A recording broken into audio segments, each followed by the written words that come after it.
মানুষের কাছ থেকে জোর করে টাকা আদায় করতে হবে, চাঁদাবাজি করতে হবে, এটা কে বলল? জুলুম করো না, রাহাজানি করো না, অন্যায় করো না, অবিচার করো না, মানুষকে অপমান করো না, ক্ষমতা দেখায় না, দলীয় দাপট দেখায় না। তোমার নেতার বয়স 45 মিনিট।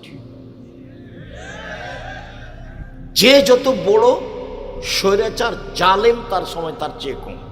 ফেরাউনের মাত্র 2-3 মিনিট সময়, এই যে ডুবলো, এই যে মরলো নাই।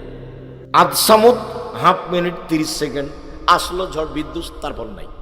আদ সামুদ সবচেয়ে শক্তিশালী জাতি যারা জালেম। আল্লাহ বলছেন লাম ইউখলাক মিসলুহা ফিল বিলাদ, পৃথিবীর কোন মাটিতে আমি এত বড় জালেম, স্বৈরাচারী, স্বেচ্ছাচারী, বদ, ক্ষমতাধর, শক্তিশালী মানুষ সৃষ্টি করিনি। ওরা হলো আদ সামুদ। ওদের ধ্বংসের সময় ছিল হাফ মিনিট, 1 মিনিট। আর ফেরাউনের 2-3 মিনিট। এই যে ডুবলো, এই যে গেল, এই নেই।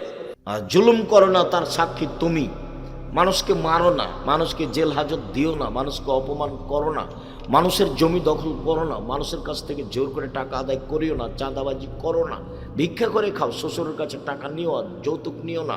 এগুলো সব পথ হারাম। তোমার চরিত্র হায়ানার মতো, তোমার চরিত্র কুকুর শ্রেণীর মতো, তোমার চরিত্র সবচেয়ে নিম্ন শ্রেণীর, ইতর শ্রেণীর মানুষের মতো। তোমার বাপ তোমাকে কি করে মানুষ করলো? তুমি কেন পশু? তুমি কেন জাতির জন্য ভারী? তুমি কেন শ্বশুরের কাছে টাকা চাও? তুমি কেন মানুষের কাছে টাকা চাও, চাঁদাবাজি করো? কেন করো?